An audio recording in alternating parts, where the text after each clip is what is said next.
1 अप्रैल 2024 को दमिश्क में ईरानी सिफारत खाने से मुल्हिका इमारत पर इसराइली फ़िज़ाई हमले के बाद दोनों ममालिक के दरमियान जवाब दर जवाब का सिलसिला शुरू हुआ, जिसके मुताल्लिक हम इस वीडियो में मुख्तसरन बात करेंगे। अस्सलामुअलैकुम बहनों और भाइयों, मैं हूं आमरा काजी और आप देख रहे हैं HSQ विद आमरा काजी। 1 अप्रैल को होने वाले इजरायली हमले के जवाब में 2 हफ्ते बाद 13 अप्रैल को ईरान ने भी इजराइल पर सैकड़ों ड्रोन दाग दिए, जिसके बारे में हमने इस वीडियो में तफसील से जिक्र किया था। इस हमले के जवाब में अमरीकी ज़राए के मुताबिक इजराइल ने 19 अप्रैल 2024 की रात ईरान के शहर इस्फहान के इलाके पर मिसाइल दागे, जबकि ईरानी हुकूमत का कहना है कि इसमें छोटे ड्रोन शामिल थे। इस हमले के नतीजे में ईरान को पहुंचने वाले नुकसान के मुतालिक अमरीकी हुक्काम की जानिब से बड़े दावे किए जा रहे हैं, मगर ईरानी हुक्काम और सरकारी मीडिया ने इस बात की तस्दीक तो की कि हमले की कोशिश की गई,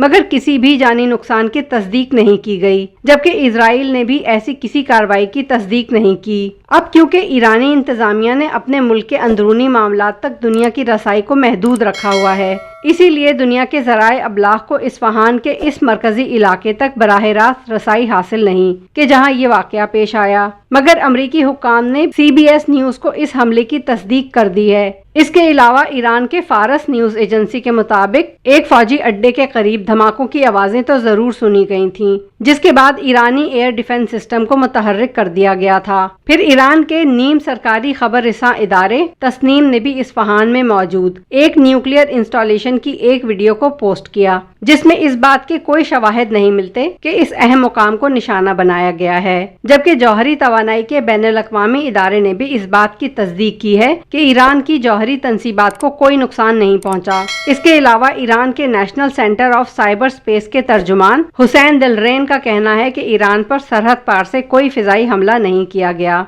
उन्होंने मजीद कहा कि इजराइल ने सिर्फ क्वाडकॉप्टर्स यानी ड्रोन उड़ाने की नाकाम कोशिश की थी और इन क्वाडकॉप्टर्स को भी ईरान की जानिब से मार गिराया गया है। ईरान ने इजराइल की जानिब से दागे जाने वाले मिसाइल के फौरन बाद कमर्शियल परवाजों पर पाबंदी आयद कर दी थी, मगर अब इसे भी हटा दिया गया है। ईरान पर किए गए इस हमले के बाद इराक और शाम में भी धमाकों की इत्तलात मौसूल हुई। यहाँ पर ईरान के हिमायत याफ्ता मुसल्लह ग्रुप्स काम करते हैं, लेकिन ये वाज़ेह नहीं हो सका कि आया इनका इस्फहान हमले से बराह रास्त कोई ताल्लुक था भी या नहीं। फिर शाम की वजारत दिफा ने भी ये क्लेम किया कि शाम के जनूब में मौजूद एक फिजाई दिफाई मुकाम को मकामी वक्त के मुताबिक जुम्मे की सुबह इजरायली मिसाइल से निशाना बनाया गया, मगर इजराइल ने इस हमले में अपनी शमूलियत की तस्दीक भी नहीं की, क्योंकि इजराइल पर अमरीका और दीगर मगरबी इत्तहादियों की तरफ से भी शदीद बैनुल-अक़वामी दबाव है कि इजराइल कोई ऐसा कदम ना उठाए कि जिसके बायस इन दो हरीफों के दरमियान मौजूद तवील अरसे से जारी